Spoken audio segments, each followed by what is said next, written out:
All right, gang, we're going to get started. There's a lot of you in here. Good morning. Good morning, good morning. So, to get started, I'm supposed to tell you session 19 is canceled today. That's the person-centered planning and how something make your life better. I forgot the title already. It's at the end of the afternoon. I did look it up. But if you're planning to do that one, you need to look at your schedule to figure out what else you might like to do. She can't make it today. Okay?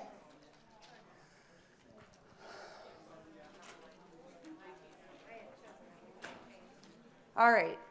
So we're going to get started on creative housing. My name is Lisa Lapine, and it is very rare for me to look out at a group of people and not know someone. I'm a little bit, now I've got my anxiety is ratcheting. Hi, Dana. Nice to meet you. Now I know Dana, and I feel immensely better. So I've got a little bit of a little caveat about what we're going to talk about today. In preparation for today's different group of people attending, because usually I do this for families and parents and people with disabilities, I changed the slide order around. And in my infinite wisdom, haven't brought a paper copy to know what's coming next. So I might surprise myself just a wee bit about what comes up. I hope not too much. Are all of you staff at CMHs? No. Where do you guys come from? What kind of backgrounds? What do you do? Family. Okay, excellent. Family. All right. So I'm going to tell you a little bit about myself because I love to talk about myself. And more than about talking about myself, I love to talk about my children. So I'm going to talk about myself first. My name is Lisa Lapine. I am an attorney. I am the director of the ARC of Macomb. I say this often to folks, if you've met one ARC, you've met one ARC. So wherever you are from, your ARC may be different than my ARC. I'm going to take a little bit of a moment, because I can, to tell you about my ARC. My ARC is a provider. We do staffing, we do respite, we do CLS. We have a day program. So we're pretty unique when it comes to ARCs in the area. We're more like the ARCs throughout the United States than we are like other ARCs in Michigan. A unique part of our ARC, though, is that we also act as trustee and special needs trusts. We serve as substituted decision makers. We act as guardian for over 280 people. We serve as representative payee for over 350 people. We serve as trustee and special needs trusts for a large number of folks. No surprise, we do a little bit more law than a lot of the ARCs do. We have 2 attorneys on staff. So we assist with families who want to do estate planning, and alternatives to guardianship are one of our big ones. So when you come to the ARC of Macomb, you've got a little bit of a different experience. If you walk into, say, the ARC of Western Wayne, where they have 4 staff, we have about 120. So we have the direct support professionals, the most important people in the entire world, who need more money and more respect, right? And because it's brand new, we just landed a grant with the Department of Health and Human Services for a program called Boundary Spanners, where we assist with information referral and intervention for people with developmental disabilities who are arrested or who are in trouble with the criminal justice system, to help intervene and inform police officers, prosecutors, defense attorneys, judges about when behavior is a function of disability versus intent to form a crime or forming an intent to commit a crime. So we're really excited about that project. Just literally hired 3 new people for that, and I'm hopeful that that will continue for a lifetime. So if you've met one ARC, you've met one ARC. I've been there 21 years. That's why I feel like when I look out, I should see folks I know, because it's certainly not one of our biggest things is we challenge our CMH. Our ARC is pretty challenging, I think, to our CMH on occasion. And the last few years for us have been blessed because we are seeing a difference in how we serve. And I couldn't be more excited about my community mental health, which is not something I would have said 10 years ago. So that's what we do at my ARC. I personally, like I said, am an attorney. I do estate planning for families who have children with special needs.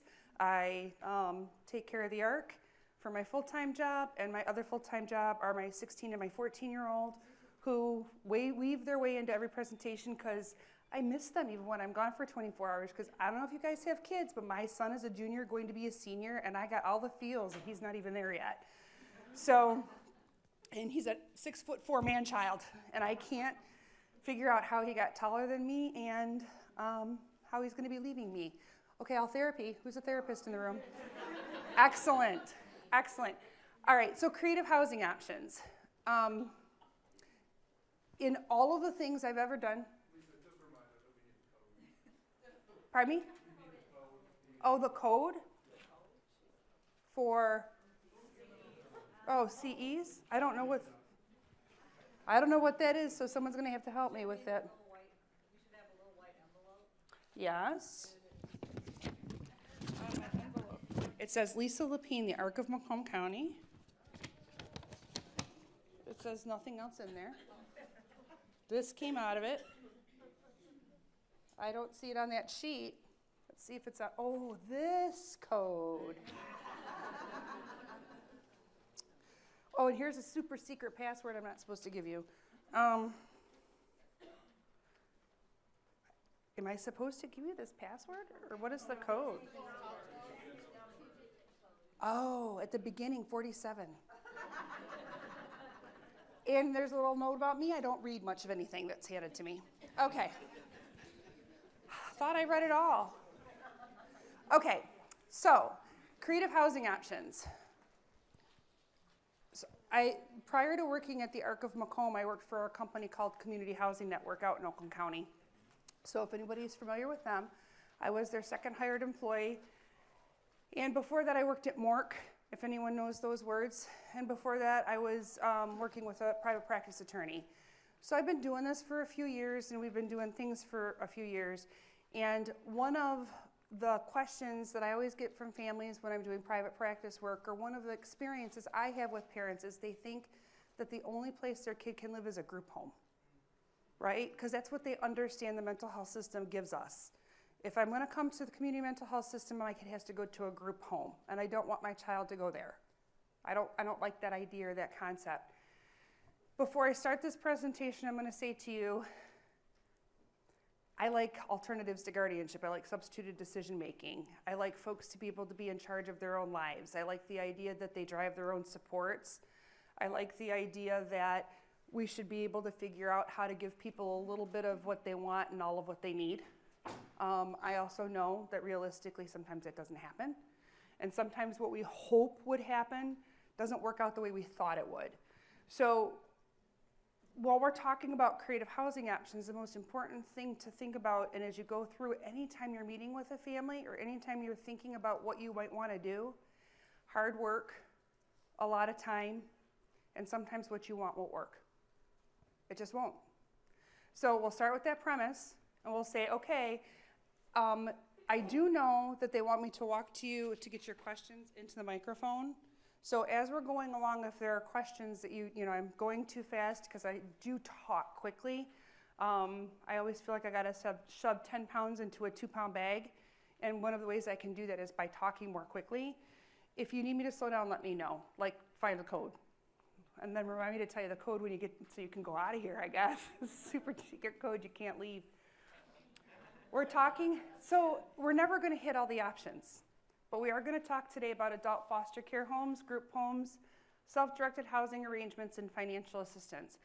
What I want to start out with is reminding you that this is something I do for families. Why is that important? Because if you are working in the system, sometimes we start to think about how we do it versus how families interpret it. So we're coming at it from a little bit of a different angle than maybe what you're used to, or how you process it. Because you guys might know all of these, right? And you might know a little bit of everything on here and think, why am I even in here? So I hope you will walk away with one concept. Adult foster care homes, or AFC homes. Guys use these? Yeah. So I didn't really know that they existed until we started doing guardianship at the ARC of Macomb. And we started getting guardianship situations where people were being dropped off at the court because their parents couldn't do it anymore, or they were being left at the hospital, and there was no place to go. So adult foster care homes, what do you need to know about them? They're valuable, but if you've seen one adult foster care home, you've seen one adult foster care home. And if you've met one adult foster care provider, that doesn't mean that every home they have is as nice as the next, right? So adult foster care homes are homes that can be licensed or unlicensed, right? Some of them do have licenses, some don't.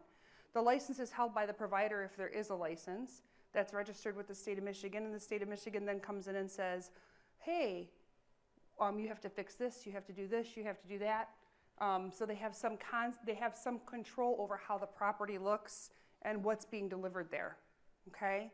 In the last few years with COVID, there's not been a lot of oversight of unlicensed homes because people haven't been going out and doing visits, but I think that's picking up again. How does the license work? The license works based on an application the provider puts into the state and says, I want to serve so many people. This is who I want to serve, men, women, people who are incarcerated, people with developmental disabilities, people with mental health issues. Whatever they say on the application's reviewed, the provider's awarded the application. How many people can live in that home is dictated by that application, right? And whether the state approves it. How is the home staffed? It depends. The thing about adult foster cares is what? They're all different. So you might have an adult foster care home and the individuals living there are staffing it. I know you've run into that. You walk in and you're like, who's in charge here? And the person that you were coming to see says, I am, right? Which may happen whether they are or not, depending on personality, right? So the home can be staffed by whoever the adult foster care person chooses, right? If it's unlicensed, what are the rules? None. It's the wild, wild west, right? Do you have to have a background check? Nope. If it's not licensed, it's just a house. It's 3 hots and a cot, right? Maybe 3 hots and a cot. Maybe one, maybe none. Maybe a refrigerator in your room and a hot plate. Why is this important to talk about and how are rates determined? It's important to know that one foster care is one foster care. You need to know the rules. You need to know what's out there. You need to know that they work for some folks. I have a guy who I don't care how I help him, what I do, what he tells me he wants, what I tell him he wants. I don't care what I do. He lasts 30 days. And then we're on to the next place, right? He's even got a reputation with some folks where he's not allowed in certain places. He might be your county, okay? Because he's pretty much lived everywhere in Michigan. Adult foster care homes fill a hole. They fill a gap. There are some great adult foster care home providers. But when we talk about people who have more engaged need, they might not be the best place. They might be a stop or an option, but not the best place. How are rates determined? However we want. Today I'm going to charge this because of this. I serve a woman who is, do you guys remember the story out of Grosse Pointe where the individual hired a person with a disability to kill his wife? And he had the dungeon in his basement. Remember that? So he hired a person with a disability to do the murder, and I am guardian for that person's daughter.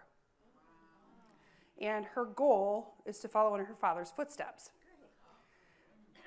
She has burned through every adult foster care home in Macomb, Oakland, and Wayne. I have nowhere for her to go. And I find that every time I go somewhere, apparently there's some kind of conversation among adult foster care providers because the rate keeps going up every time I approach a hotel because she engages in significant property damage. You guys have experienced that, right? Someone's really, really, really busy and takes some property out, and pretty soon the next foster care provider says, wait, I heard about that person. I'm not taking that person, right? These arrangements are really good sometimes when we're working on situations where someone's in crisis and we don't have an option, but they don't come with a lot of staff. And for some of us, that's a big issue, right? Some of us need help. I know I need help. There was a whole feather explosion in my hotel room last night. If feathers come off of me out of my hair tonight, the pillow had a hole in it, and I keep finding feathers everywhere. Someone needs to take care of me, because I can't, if it comes off me, you'll see. How is staffing provided? What's really important about adult foster care homes, if you don't, and probably most of you know this, I feel like I'm preaching to the choir, if someone needs staffing and they're eligible for mental health services, that person can have individual staffing in that adult foster care home if the foster care home does not provide it, okay? So if you didn't know that, that's a possibility. It's an option. No respite, of course, but we can give CLS staff and we can make sure that the individuals have some support. Why do I say that? Again, because these have become options because there's so few DSPs, direct support professionals, and because group homes lack staff, we're doing creative options trying to make sure that people don't stay in the hospital for extended periods of time, or if they're in an environment that's not right for them anymore, we're trying to move them along. Sometimes if we want to be creative, we will use an adult foster care situation and provide our own staff through our own provider.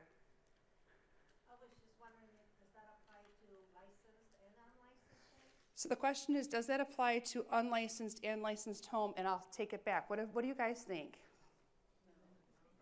I think yes. I think yes because person-centered planning tells me if I develop a goal or objective for an individual that says that they need a higher level of staff than what's being provided, and it is approved and authorized by everybody's different, right? So Access Center in Macomb County or whoever is responsible for your authorizations, if they review the documentation and that documentation is sufficient enough to support that person's need for that level of care, I do think it could apply in an adult foster care home or in a group home.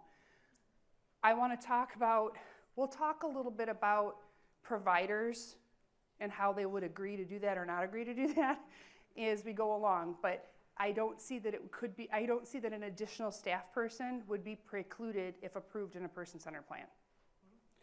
Don't think it's typical, but I think that if you have a situation where someone was at risk, you could get it done. How is staffing provided? It depends on which foster care, I'm sorry, question? No, go ahead. About that. Does it have to be self-directed person if you bring in someone? So the question is, does it have to be a self-directed person? And I would say to you, no, it wouldn't. And as a matter of fact, that goes back to something I alluded to. I don't know that a provider would allow that, okay? As a provider, if I hold the license on a group home and you're telling me that this person needs a higher level of care, so much so that they need another staff person in a licensed group home or a licensed adult foster care, I would want to control as a provider who is coming into my property, okay? Because it's my license, it's my insurance, so I think it would be hard-pressed for it to be self-directed, okay? There's a question coming up next? Okay, you're stretching, excellent. Would they consider that, so like if you have a one-to-one because of that level of need, especially in NCCMH, wouldn't that be like, what do you have to go to ECRPC for that? Okay, so she's using terminology that I don't know, but she's asking me, that's okay. Oh my gosh, the alphabet soup, right? So like in Macomb, I work in Macomb. Uh-oh, she works in Macomb, okay. To get somebody who needs a one-to-one staffing, they consider that restrictive. Does that have, and that would have to be approved? Okay, so in Macomb, we have a unique situation where anytime you need one-on-one staffing, that's considered restrictive, okay?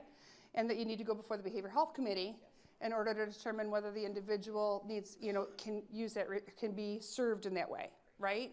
So, yeah. So I'm checking out where you're from. Let me see. Detroit, Wayne. So the question is, would we have to go before them? Probably yes. But my experience has been, and this is again, the last couple of years are weird, right? Let's all agree COVID has taught us to be resilient and different in so many ways. I think that there have been a lot of times where people have been sitting in emergency rooms for extended periods of time and in situations that don't remain safe for them for extended periods of time, that we are able to do some creative thinking about how we can serve someone in order to make sure they get out of that hospital.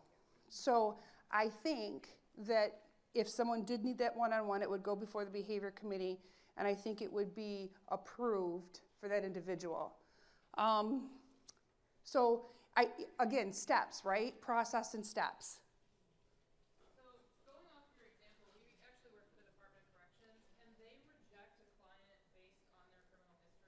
Yes. So can a person, the question is, she works from the Department of Corrections, can someone be rejected from their personal history? Yes, because people with disabilities are protected under the Vulnerable Adult Statute for the state of Michigan. And so in general, just because they're served by mental health services, they have that added layer of protection. So anytime a situation arises where someone has a felony, they can be, I would expect that they could be. In adult foster care homes, I wouldn't expect that that would be the way it would go, but in group homes, I expect it would. So let's go through the rest of this and get to group homes for those people who want to learn the difference between the two, okay? Because maybe you don't know, right? I didn't know. I got schooled by an attorney one time and I was embarrassed. How many people stay in each room? It's a free-for-all, right? Adult foster care, it depends on what the license says. If there is a license, if there's not a license, how many people stay in the room? I can tell you it doesn't matter, right? Anyway, how many people stay in each room? Licensed versus unlicensed. License dictates how many. Unlicensed says there are no rules. It's a private pay. There's no rules. What is a residential care agreement? A residential care agreement is the agreement the individual is supposed to receive when they move into the adult foster care that tells them what they're receiving and what they're paying, right? There are no ability to pay rules in adult foster care homes. Ability to pay rules apply in group homes, okay? So what can you charge at a residential care agreement? Anything you want, right? Yes. In adult foster care homes that are unlicensed or licensed, if they are not contracted with your local community mental health, they can charge whatever they want to serve someone, okay? What do they charge? Usually what they think the person can afford, right? Because this really is an arrangement that's a little bit more flexible than it is structured. On the floor in the back, she's gonna get up. You didn't have to get up, I was walking this way. Well, so I'm a little confused because there are no unlicensed adult foster care homes. Foster care homes have to be licensed. There are unlicensed settings. Okay, so the distinction would be that adult foster care homes are the terms that we use as term of art, is any housing that we're using for folks licensed or unlicensed where the individual is going and paying a fee, okay? So rent is a fee? Rent. So like I'm living in my own place and I have CLS staff come in, I'm paying. That's not an adult foster care. Correct, an adult foster care home is licensed. So they can be, their adult foster care homes can be licensed or unlicensed. People can serve and provide staffing in unlicensed arrangements. That's a licensed setting under the BH heads of 33, provider owned, provider operated. That's not a licensed setting. Okay. There's an NPI number, but there's no LARA license number for a setting like that. So I'm using the term to cover both. I was super confused. Yeah. Okay. I'm using the term to cover both. Okay. All right. So that distinction's. Yes, she's correct. But I'm using the term to cover both, so that we can. Pardon me. Where are you from? I'm from Lifeways. Lifeways. Okay. So when we talk about adult foster care home providers, that is community mental health provision or providers we run into, right? Licensed or unlicensed. Unlicensed is managed by LARA, right? I'm using the term adult foster care homes to cover any housing arrangement where a provider of a sort is providing staffing supports, okay? So in Macomb, these are people who do not have licenses. There's probably 30 of them that own 500 homes. You come in, you rent, you have a residential care agreement or a lease agreement that says what they're offering or what they're not offering, right? Then there's adult foster care homes licensed by LARA that have to follow all the rules regarding egress, ingress, how wide the hallway is, whether there's a fire suppression system or not. Using the term interchangeably, probably not correctly, but term of art, right? Just like group home, because a group home is a term of art, right? I appreciate it. Yeah, thank you for the distinction, and thank you for expressing the confusion, because I will know that. So for parents, when we're doing this presentation with parents, for them, it's when you run into that guy who says, hey, I got a place you can live. I'm going to give you a lease agreement, and I'm going to make sure that your kid has someone looking after him. Hi, Beth Durkee. I do know Beth Durkee. I know Beth Durkee. I know Beth Durkee. I know someone here. So I'm using the terms interchangeably, but I'm speaking specifically to situations where people are going into arrangements where someone's attempting to offer something, but it's not from the mental health system, right? And they're a big part of what we have as an option on that continuum of care that I didn't know existed until I started taking people out of hospitals and didn't know where to go, right? And all you know, you're going to depend on anything you've got when they're sitting there for 6 months, right? And they're not admitted. Oh, someone's calling me, it sounds like. So what is a residential care agreement? A residential care agreement or a lease agreement is what we're paying and what we're getting, right? What are you getting? What are you being paid for? All right, group homes. What's the difference between a group home and adult foster care? Right? From a parent's perspective, group home has an adult foster care license, correct? Has a license, goes through Lara. Who's responsible for that? The provider. What makes it a group home? A contract with community mental health, right? Or a contract with someone who's supervising. I'll be very careful about my language with that, right? Because what we use the term in the mental health system for group home for something that has somebody or someone has a contract with our community mental health, right? Okay? Specialized residential homes. We used to, in Macomb, we used to call them SRS, specialized residential homes, right? So using this term, this is the situation or term I'm using when I'm talking with families about placements where people with developmental disabilities or mental illness have to qualify for a level of care, which is 24/7, to be able to be served in a situation or an arrangement that CMH is carrying a contract with. How many of you are living in counties where they're decoupling, or working in counties where they're decoupling the leases from the providers right now? Meaning that the providers are now being responsible for the leases where the CMHs are not. Yeah. There are a couple of, in Macomb and Oakland, how many are you from Macomb and Oakland? Okay. In Macomb and Oakland, there's a new phenomenon. They're asking the providers to take over the leases for the group homes instead of having the CMH or whatever agency they had monitoring that arrangement before. So they're asking the provider to actually hold the lease, okay, and collect the fees. Back in the 90s. Yeah, and we're going back the other way, right? It goes back and forth. If Mr. Habkirk, anybody remember Mr. Habkirk from Macomb County many years ago? He says, Lisa, if you wait long enough in the system, everything comes back around, right? So group homes, again, how many people live in the home? Depends on the license. How is staff provided? Depends on the provider, right? The provider holds the license, has how many staff based on how many people they say they're going to be staffing. The ratios are determined by contract through community mental health. You guys are familiar with this group, right? How do you qualify? Why is this an important part of the continuum? It's an important type of placement for people who have a high level of care who might not be able to live as independently as we might hope, or maybe need a little bit of support until they can move on to a more independent situation, right? It's one of the ones we can use. What's the problem with them right now?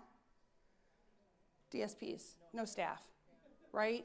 Which is why we go back to those online adult foster care terminology where we're trying to do whatever we can, wherever we can, because we don't have enough staff in group homes.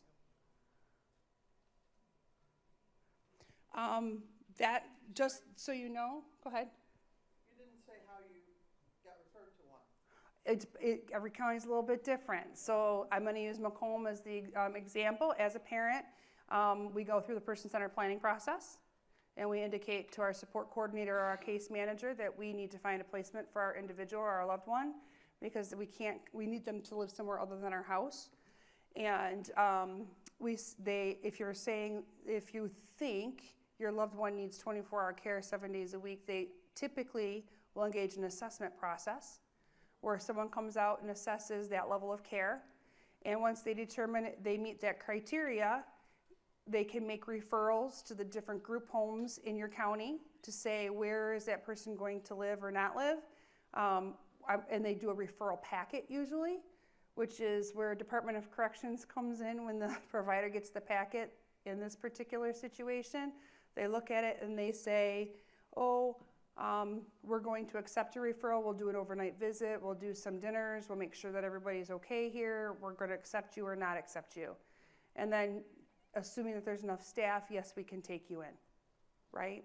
So it's a little bit different in every county, and in my opinion, the most important person to ask that question of is your case manager or your support coordinator.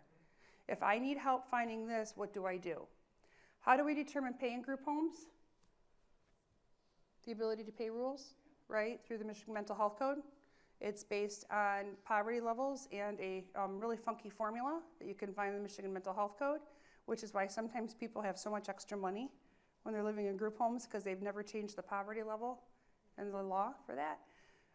So group home level of care is provided based on ability to pay rules. And this is really important as we go into more creative options, okay? Ability to pay rules, because how we decide how we're paying for that is not anything we can control through lease. It's not anything we can control through saying, I don't want to pay that much. It's controlled by state law. Okay? So, being careful with terms because I need to be supported a little bit more, and I learned today, self-directed housing opportunities. In Macomb, we call them supported independent placement and supported living arrangements. What do they mean? Okay? Supported independent placements or supported living arrangements for purposes of this presentation mean arrangements where the individual is driving the process. What that person needs dictates the level of staff support, the number of roommates, where they're living, who they're living with, and what it looks like, okay? When I talk about supported independent living arrangements, or supported independent placements and supported living arrangements, I'm talking about creating arrangements that meet my needs. Do I need staff all the time? Do I need it 4 hours a day? Do I need it 20 hours a week? Do I not need it at all? Where do I want to live? How do I want to live there? How do I want to make my life look? Okay? What type of property is used in the CIPRS law? Anything a person can afford. Anything. Okay? Is a license necessary? Absolutely not. Now, in Macomb, we used to have these arrangements where they call them supported living arrangements, and there'd be an apartment where a staff or a provider would have administrative staff, and then people would live throughout the apartment complex, and the staff would go out and help, and we'd call that a SLA. It's not what I'm talking about here, okay? Talking about supported living arrangements where people choose who works for them, choose who lives with them, okay? And we'll talk about the different arrangement. Who controls the lease and who has the authority in these arrangements? The person, the individual, okay? Through either themselves or through whoever is representing them legally. There's pieces to self-directed housing opportunities. The first is a budget. Second is probably roommates, staffing, and house rules. Those are the 4 pieces that are important whenever we're looking at a housing arrangement. Okay, here's the deal. A person, that's a shocker for everybody, right?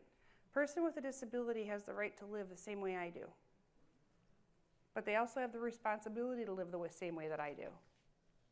If I want to live in my own house, and I want to have a car, or I live near the water and I want a boat, or I want to be able to own a horse or a dog or a cat, I can do all those things. But what do I have to be able to do? Afford it. So how do I afford it? I find a place that's affordable. I use my job. I got married, right? because part of that was deciding my budget, there's a whole story there too, but, but you create a budget, right? What a shocker. It is no different when we talk about creative housing opportunities for people who live their life differently.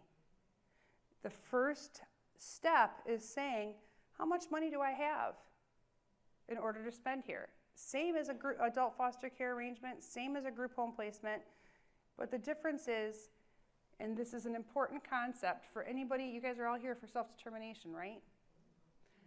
The Social Security benefit, the SSI benefit, the paycheck has to be sufficient to cover food and shelter, okay?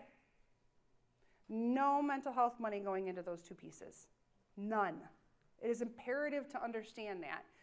You know, self-determination's been around for a while now, and I can remember people saying, dream it, we can do it. No, you can't, because dream it, you can do it, but you have rules, right? And as much as I like to stretch those rules, because I really do, the reality is you have to pay attention to what the federal and the state government say. Just like with the licensing conversation we had, you have to pay attention to the rules, right?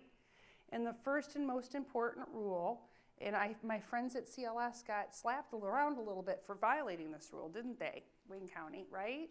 They did just a wee bit.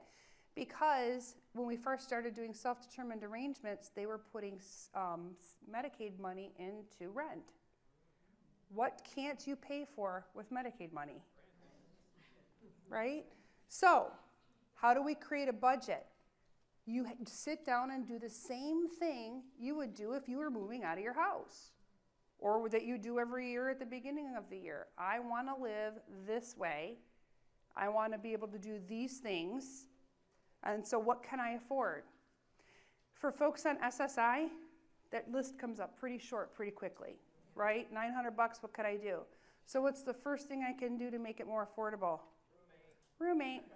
Mm-hmm. Roommate. What's the hardest thing to find? Roommate.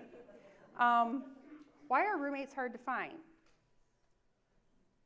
People with IED tend to be closed off and not able to, their socialization because of, historically they haven't been able to socialize like everyone else to. Socialization is difficult because we don't have opportunities to socialize the same way. Maybe because of money, maybe because of just how we might interpret our environment, how our environment interprets us. So it's difficult to find roommates. That being said, what else is difficult about roommates? Roommates getting along, but who else? Parents. It's like a marriage. When you start looking at this arrangement, you say, I want to do something different. I want my kid to be able to live the life of their own choice in a place of their own choosing. And I want them to be able to come and go as they please, and I want them to have the key. I want them to open the door. I want them to be in charge of their own life, their own environment. When I have that arrangement, and I'm doing that, right, and I've got the budget created, I got to find someone to help me with that budget. And that's usually a roommate. And when you find a roommate, and a lot of times our folks will get along just fine, and then their parents won't. Biggest fight I've ever refereed is what size bedroom? Who gets the biggest bedroom? Okay. So when you're developing your budget, think about those housing costs. Housing costs can include, but aren't limited to, rent, which could be mortgage, could be based on rent based on mortgage, homeowners insurance, taxes, snow removal, lawn care, repairs, utilities. Okay. Shocker, internet is not a necessity. I know that we think that, right? Everybody thinks that, but it's not, right? But when you're building your budget, you got to think about those things, okay? Roommates is the next step. What can we do to find roommates? You guys all have caseloads. You all have friends in the system. You know who's looking. Check with your local ARC to see if they'll run an ad in their newsletter or on their webpage looking for a roommate, okay? Again, difficulty with roommates or challenges. What's the other challenge about budgeting? So budgeting is housing, right? We have to be able to afford it with our Social Security benefit. So how can we get creative with the budgeting on the housing? Say Section 8's one. I can rent and then sublease. I'm the parent. I can rent and then sublease. Okay? The lease is only important for what the individual's paying for the department, right? Because as long as I'm not paying the lease directly, if I pay the lease and I sublease to you, and my lease to you for $200, that's your lease agreement. My apartment might be $1,200 a month, and you're paying me $200, but your lease says you're paying $200 because that's what you're paying. Okay? So what's important about budgeting in terms of roommates and leases? Everybody should pay the same, right? And everybody should have their own room. Why is that important? Privacy, food stamps. Okay? Whenever you're doing creative housing options, you got to kind of think just, all those things, privacy. Even when we were talking about being married, we've got lots of folks who want to be married because that's so normal, right? It isn't, I don't know why everybody wants married, but no, I'm just kidding. My poor husband takes the digs in these presentations. I really probably owe him a dinner or something to say, sorry, I picked on you again today. When you do housing arrangements, always think one person, one bedroom. It's a good rule of thumb, even if people are thinking about being married or doing commitment ceremonies or anything else because of benefits. How do we apply for benefits? And if it doesn't work out and it's not successful, you can take that benefit with you to the next stop, right? But when we talk about budgeting, we talk about affordability, it's really easy to look at, not easy, it's a challenge because it's not enough money. But when we form a budget with Social Security, what other budgeting issues should enter our mind? Staffing. Affordability issues are not just the lease agreement for the housing arrangements. Affordability issues are staffing. Okay? All of you who work for CMHs know it's really hard to do one-on-one staff 24 hours a day, 7 days a week. Right? That's not affordable. It's not efficacious. Okay?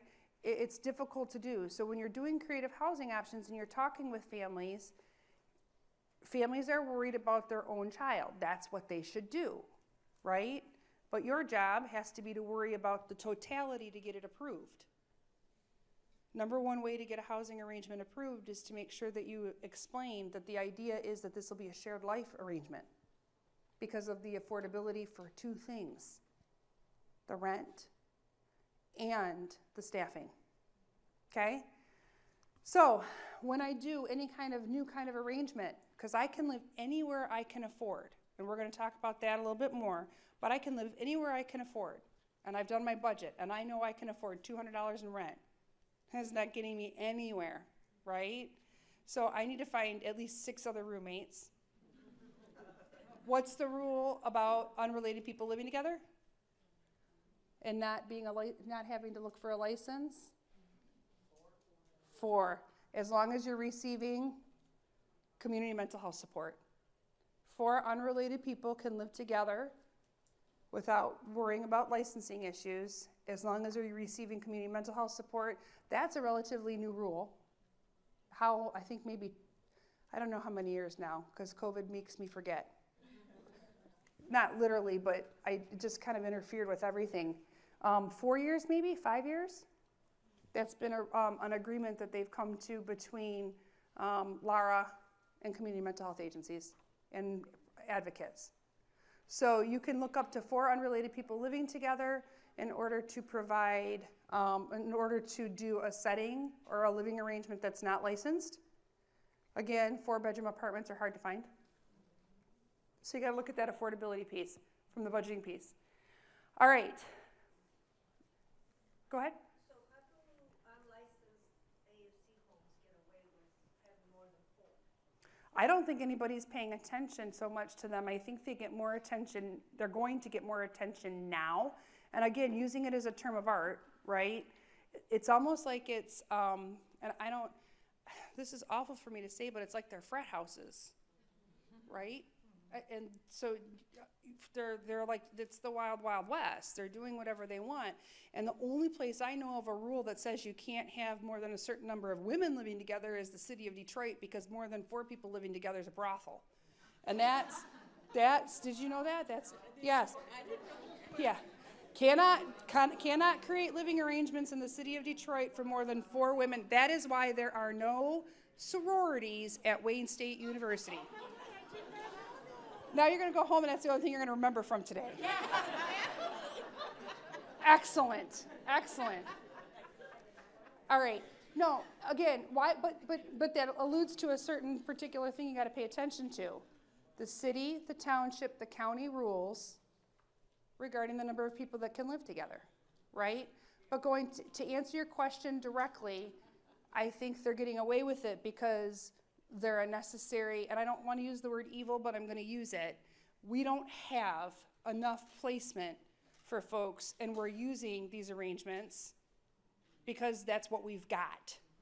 I can tell you I'm not happy when I have to use them. I'd much prefer to use something with a lot more anything, okay? But they're part of our landscape now, right? So I want to live in my own house, and I don't want to live with my parents, and they don't want to live with me, and I want to be on my own. Okay? And so the first step is, in order to do that, son, you need to be able to develop a budget that tells me what you can afford. That's the first step. Second step is, you can't live alone. You need help. You don't match your clothes. You didn't shower. You still stink. You need to shave. You need to cut that hair, okay? Boy, your fingernails don't look okay. We need to do something about that. You don't cook well. How are you going to eat, right? All of those things that we do daily for our loved ones who learn differently has to be considered. Who do we consider that with? Our case managers and our sport coordinators. What are the things that we need to do in order to develop a person-centered plan, to develop the support services that we need to live separate from our parents and our family, right? There's 2 pieces to staffing that have to be considered: adult home help and CLS. Your first part of your budget is, what can I afford through benefits? Social Security, SSI, what's my housing allowance? And then your second part is, what can I afford in staffing? When you develop a staffing budget for anyone, your first consideration needs to be how much adult home help is going into the project. That has to come off the top. Where did we learn that from? Sullivan. That decision, Sullivan, right? But adult home help has to be deducted before you figure out staffing hours, okay? Then you can engage with your support coordinator, your case manager, in a person-centered plan to develop the number of hours your loved one needs to provide the appropriate staffing support for them to live separate from you, right? Sounds so easy. And actually writing the plan is probably easier than finding the staff, right? But what's imperative when you're helping a family do this? They need to understand they'll lose their adult home help. That's going with that loved one wherever they go to live, and that check is going to whatever provider is going to be providing the service. It can't stay with the parents, okay? Second, staffing is something that we worry about on an individual basis for person-centered planning, correct? But we have to recognize that that's a cost or an expense to the system parents. And so in order for it to be cost effective and for the system to desire to support an arrangement, it is more attractive if we have roommates that share that expense, okay?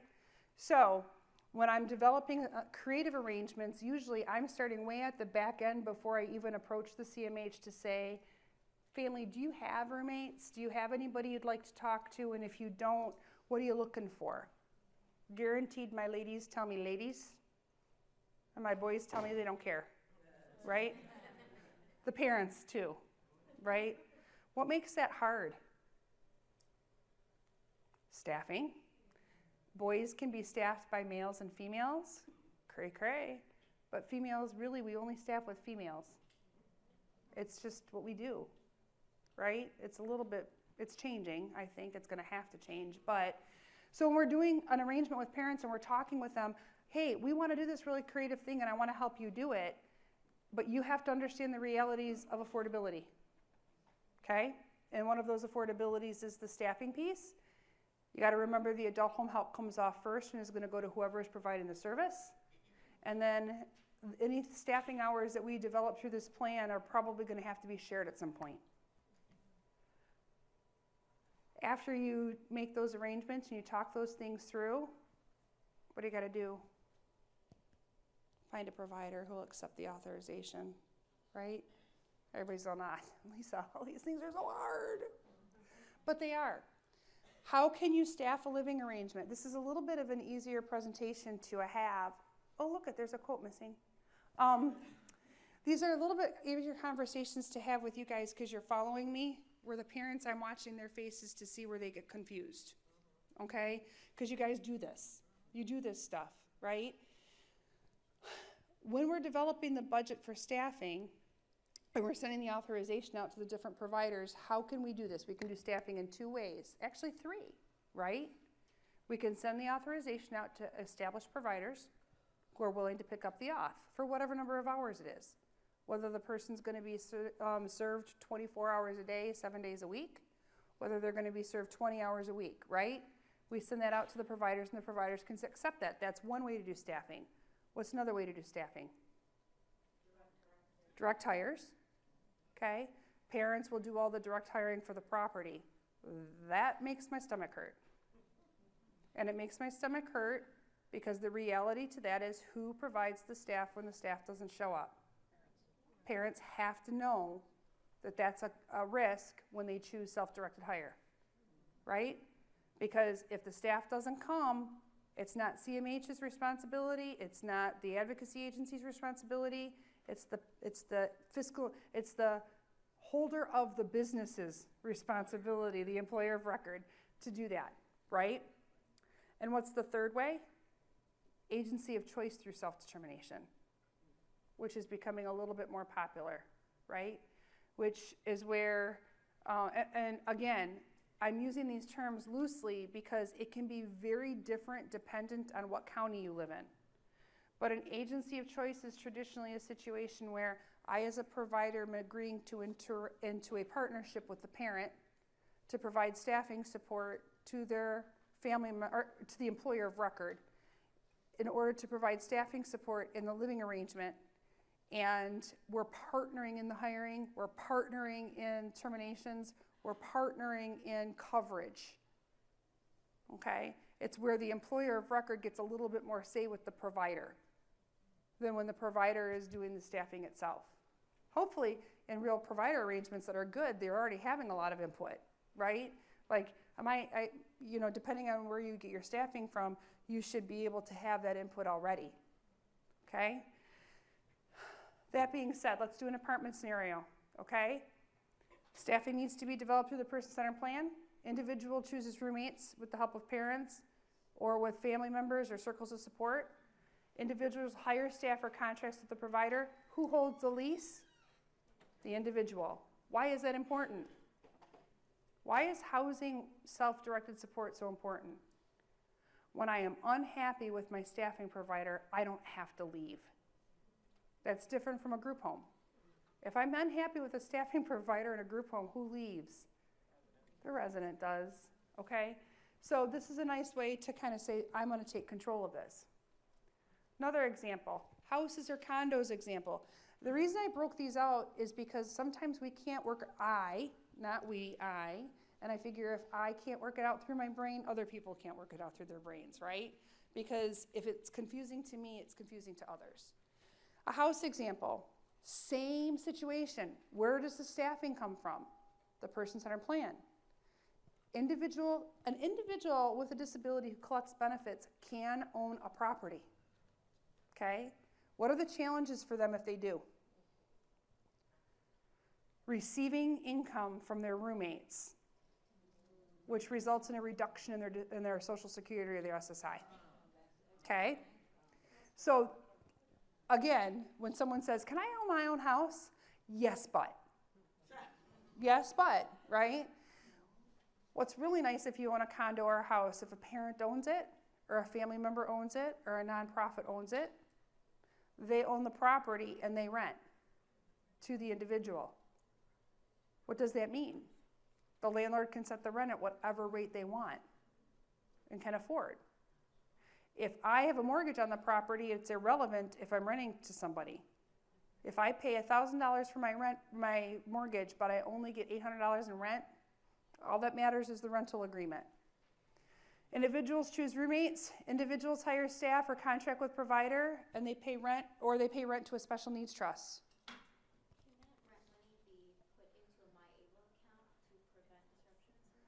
Can a rent be put into a MyAble account? Yes, but no. Let's get to trust before I answer that, okay? So a landlord owns the property. They rent it out. They collect rent at whatever rate that they're collecting it. What's cool about homes where parents or someone can buy the home? It's a permanent place for their loved one, right? What's not cool?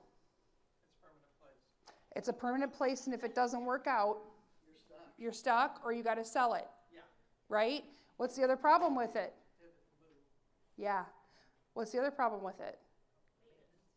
And you're a landlord, right? So if a family chooses to buy a house, they become a landlord.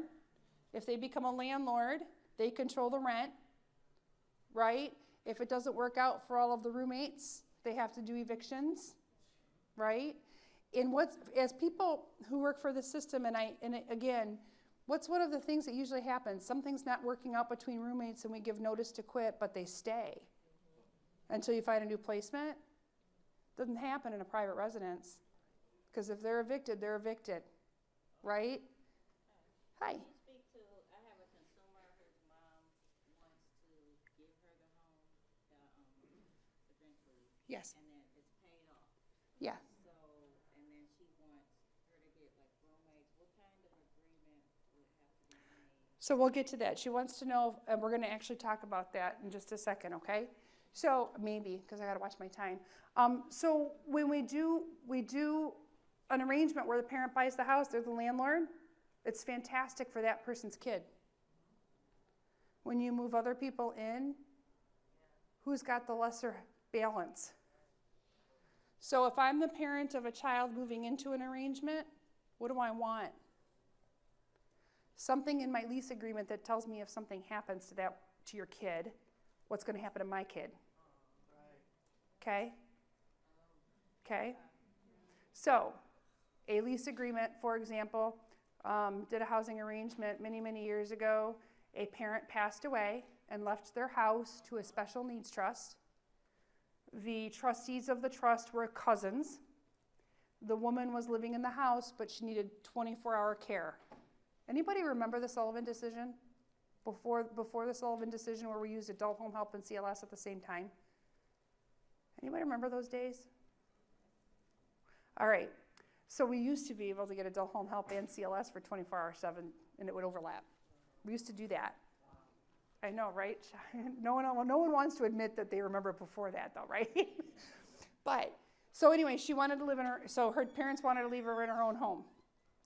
So initially, a family member moved in with her.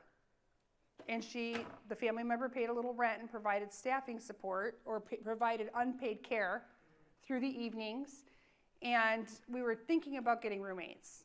And that person died in the house. Okay?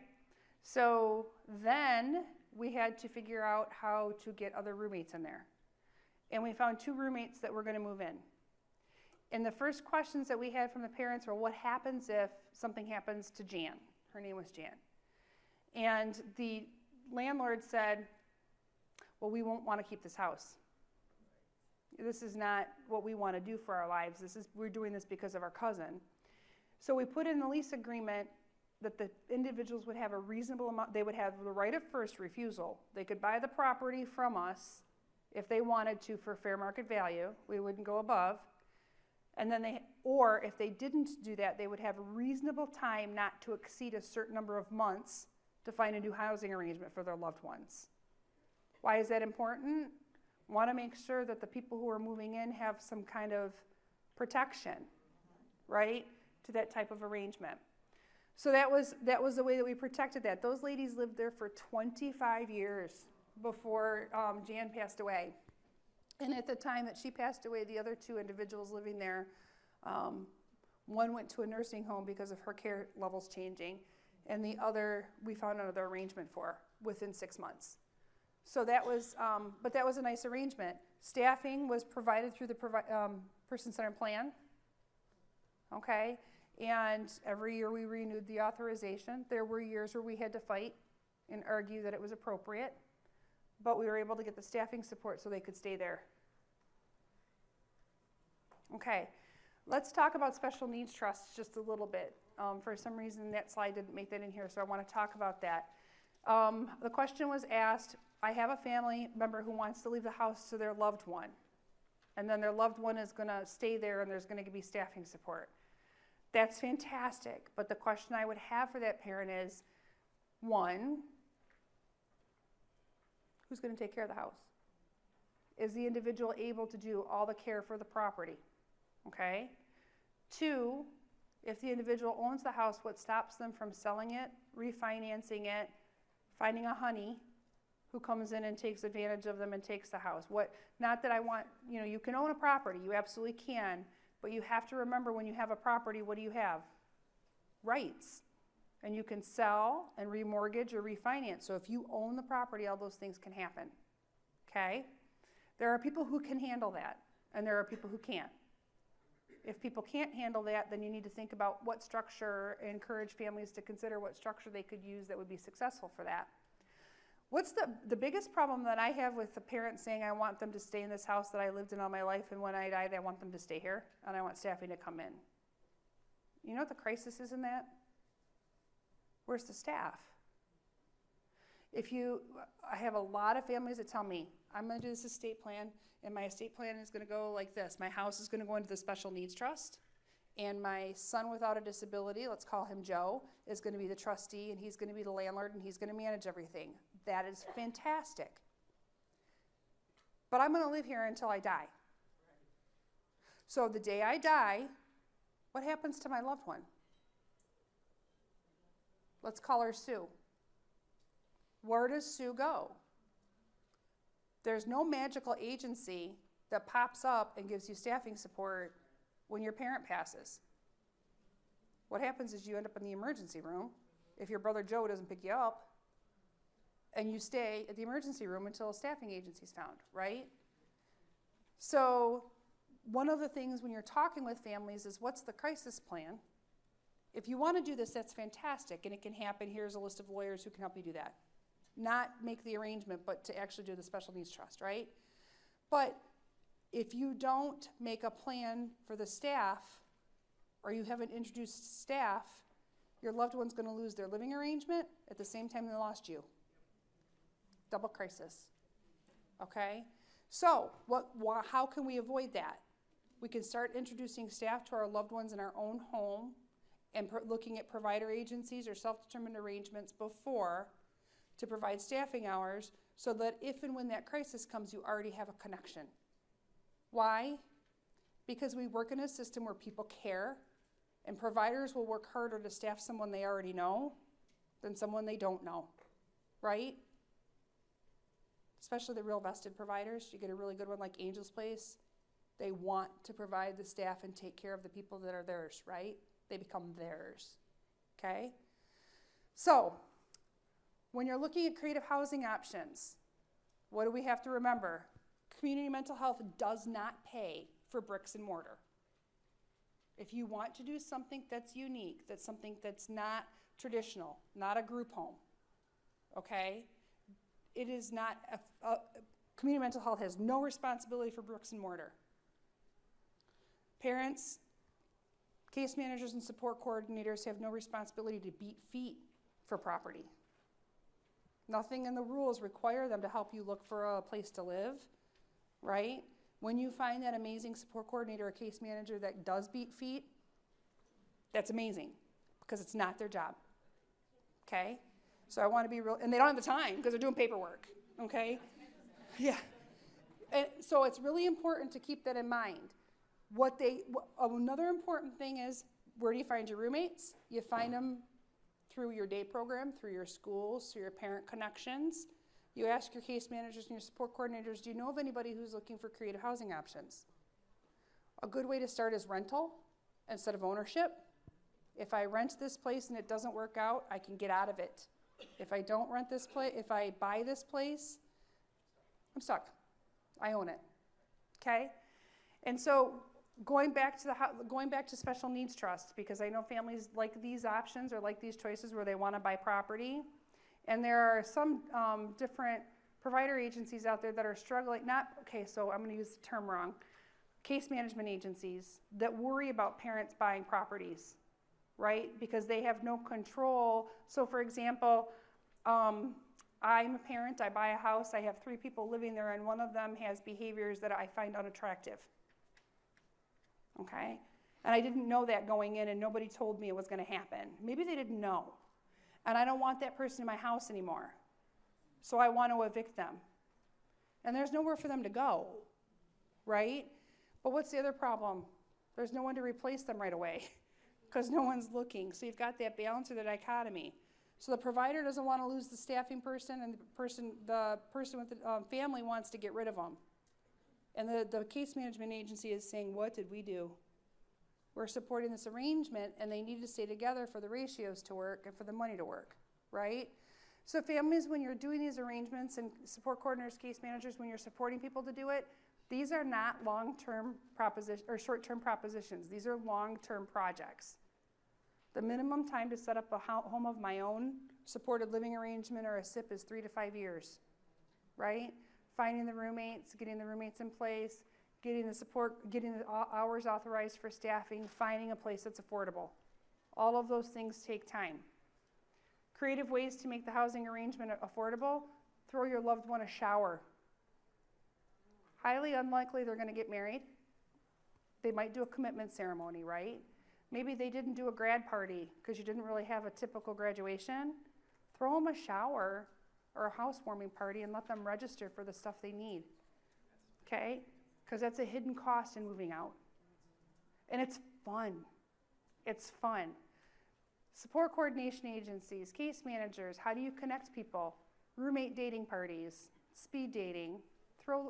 Ask your local ARC to host a roommate get-together so people can meet and greets. Can we do a little social? We try and do a social so we can say, we're all looking for roommates. Is there anybody here in this group that would make a good match? Right?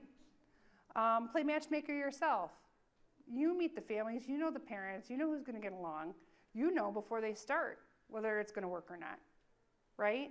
You know if this parent and this parent connect, and you're like, oh, yeah, no. 10 months into this, someone's going to be mad about what room they got, right? So those are ways that you can do individual living arrangements. Do you have the time? No. One of the things we're pushing in Macomb County is to actually get someone responsible for just this, so that there's just someone who plays matchmaker and helps with the arrangements to help coordinate all these pieces, so case managers and support coordinators aren't doing it on their own all the time, okay? Going back to the MyAble account, can the MyAble account hold money and pay rent? And the answer is that legally, a MyAble can pay rent. Here is the challenge with rent and MyAble. If you purchase a property and you want to leave that property to your loved one, if you leave it to a MyAble, the parents need to understand that that property is going to go to the state of Michigan after the person passes. Okay? You got to be worried about that when you're talking about the MyAble, because anytime that a person's got a piece of property and it's moved into a trust, the trust or the MyAble controls what happens after, right? That's why we worry about the roommate situation. What's going to happen there? So when you're doing these types of arrangements, you got to be really cautious, I would encourage you to not really answer those questions and say, hey, look, that's a little bit like, sounds like you should be talking to your lawyer about your estate plan, right? Money, excess money in someone's pocket so that they're not eligible for Medicaid can be put into a MyAble very easily, and it can be used for rent. But for the purchase of property or for the payment of rent for a property they own, it becomes tickly, okay? So Shirley Tarvis just asked me if they could do a ladybird deed. How many of you know what a ladybird deed is? A ladybird deed. Yeah, so ladybird deed wouldn't be something I would recommend as an attorney. I would be cautious about those because what a ladybird deed does is it gives your loved ones an interest in your property after your death, so that if during your lifetime you want to sell it, you can sell it, but after you're gone, it vests in the person you left it to. So they don't have any right to it until after you're gone. So if you sell the property before you pass, there's nothing happens with it. The problem with that is that when they own it, now they're collecting rent from their peers, and that's impacting their Social Security, okay? When a person is sharing a living arrangement, if they own the property and they're charging rent, they have to be cautious because Social Security can be impacted, right? In-kind support and maintenance. So that thing that helped us to pay the rent can offset our benefit and reduce it unintentionally, okay? Plus, who manages the property when that happens? We've always got to be a little bit worried about that. Yeah. Now, folks, so some of the difficulties or challenges is that we're going to run into, I can never do apples and apples. You guys could give me scenario after scenario, and there is absolutely no way it's going to be exactly the same, right? Because it shouldn't be. But in general, if you're doing a creative housing option, no, you can live anywhere you can afford. That affordability can be based on your own income or others. You need to have staffing, or if you need to have staffing, you need to connect with your community mental health agency. Do a person-centered plan that develops the staffing hours, which may or may not be based on a creative arrangement where you're doing 3-on-1, 2-on-1, one-on-ones. That's not a parent's problem, that's a case manager support coordinator problem, okay? And ultimately, if you do have roommates, one last thing you should have is an agreement about house rules. Now, Office of Recipient Rights in my county will say that I can't, as a landlord, say that you have house rules. But there should be at least some type of agreement among the families or people living together about what do we think of animals?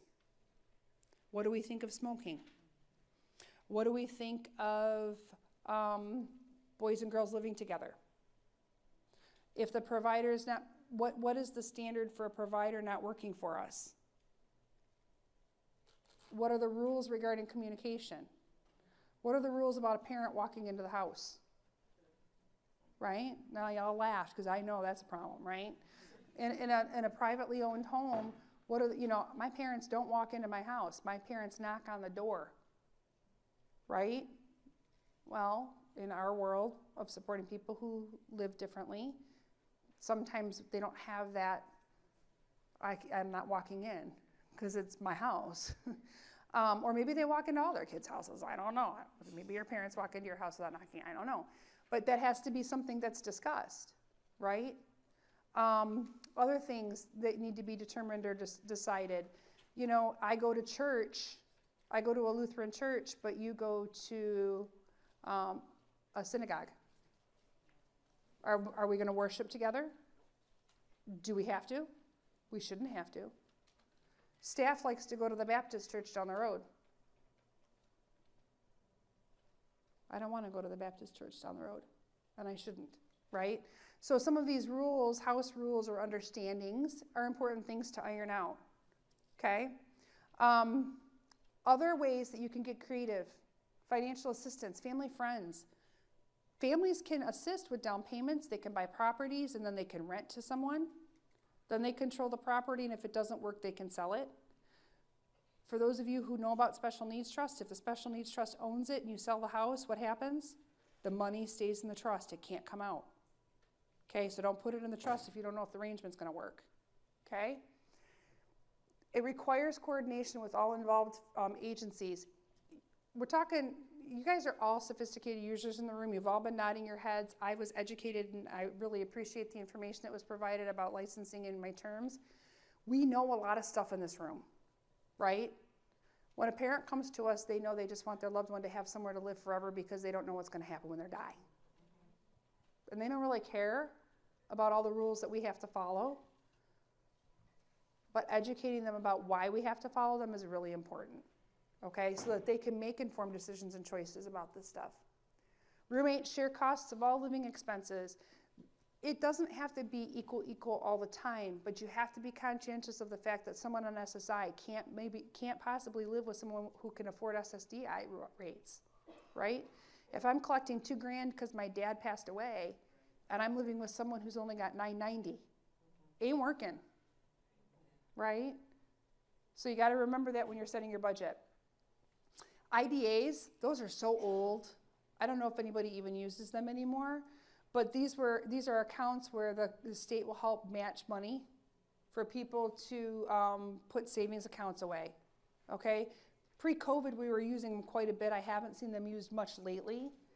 And a pooled accounts trust is another way, just like the, why did I blank? MyAble. The MyAble. Pooled accounts trusts and MyAble are exempt assets for items that can be used for housing or to contribute to housing. Section 8. So hard, right? Okay. What's the biggest issue with Section 8? Can't get it. All right. When the voucher lists open up, there's like a stampede. People get hurt, to fill out their applications. There's two types of Section 8 if you're not aware. There's the voucher, and then there's the building type, right? I don't remember if I'm using my words correctly. I know I'm not. Subsidized housing and then the voucher. There are units of housing that are subsidized because they've gotten a Section 8 grant. And you can find, where they are. If I said to you Wayne Tower, Wayne Tower is subsidized in Wayne County. In Macomb County, we've got a couple different places, and I'm blanking on them right now. One in New Baltimore, a couple in Sterling Heights, where the actual property is subsidized. And in order to get in, you get on their list, and you wait. The other type is voucher housing, and that's where you go to your county, they fill out the voucher, they give you a voucher, and any landlord who will accept the voucher, you can live there. What's the challenge with that? Waiting, trying to wait list for the actual voucher. These type of housing are not available to people who have felonies. Okay? Subsidized Section 8 housing, if you have a felony, you can't get on the Section 8 lists. You can't go to subsidized housing and you can't get on the Section 8 list. Okay? So people convicted of felonies can't be on those lists. Don't know whether you learned anything. Are there questions? I learned something, so that's cool. Any questions, concerns, issues? My phone number, go ahead. Sure. It is what the same as the subsidized housing? With the felony. Yeah. Any type of housing that's federally funded, you can't have. Section 8 and subsidized housing is federally funded. And any type of federal funding precludes felons, right? Unless you have a grant specifically for people who have, who are returning from the incarceration. It used to be, if you became evicted for not paying your rent, you could also lose, and I don't know if this is still true anymore, but I had an individual Yes. in Kalamazoo that had she allowed herself to be evicted for not paying her rent, she would have lost her voucher. Yes. If you get a voucher, they're sacred. And if you misuse it, you lose it. Yeah. Okay? Other things about Section 8 that are important is that if you get the voucher and it's for you, you can't live with 52 other people. You can't decide, I want to live with 6 people and all live in the same place, right? Because the voucher is specific to you and the agreement is specific to you. Okay? Can you have a roommate if they have a voucher as well? You could have a roommate if they have a voucher. I think you can have a roommate even if they don't have a voucher. as long as they can afford their portion of the rent. The voucher is only it depends on the housing. If it's a subsidized housing place, then it would depend on their rules. If it's an actual voucher and you're going to the landlord, it's just whether the landlord will accept. Okay, so I might not have a voucher and you might have a voucher, but when we go to this landlord, he'll accept your voucher and then I just pay my full share. Because he's getting the rent no matter what. He's getting what he's charging. He's just getting some of his from the government. So I can live with whoever. I'm gonna make you guess the code. No. All right, anybody else have a question before I hand out the code and everybody moves? One more question. They know how to keep you hostage, by the way. Evicted from public housing, they're exempt for the duration of their existence. So if they're evicted from public housing, they're not going to get it for the rest of their existence. The answer is yes. They're in big trouble. My understanding is that there is no limitation on it, but she's saying 2 years. My experience has been if you've misused your, that's done. It might be at different places can it say, I'm going to say this for this many years, but my experience is from the Federalist, you can't. Okay? All right. 2 years. When you lose your voucher, it's big deal. Big deal. Or your place, right? So, my phone number and my email are at the beginning of the presentation if there's questions or issues, or if you want a lease agreement, a sample lease agreement, or a sample, I don't do residential care agreements, but if you'd like to see a sample roommate agreement, this is what we're agreeing that we're gonna do, like here's our list of house rules. Let me, send me an email and I'll send those out. You do have to check those with your Office of Recipient Rights and with your support coordinator and case manager because they have to be acceptable for the staff in the home to enforce. Remember, Office of Recipient Rights is applicable to the people who are funded by the system. You can have the agreement with a roommate, but if you're asking the staff to help that roommate follow through on the rule that you make, it has to be acceptable to the Office of Recipient Rights. A lot of rules today, right? It's fun stuff, isn't it? So exciting. Guess what your exit code is? 12's closest. It's 17. Thank you very much. Thank you for the information from the back of the room. I really appreciated it. Take care, guys. Have a great day.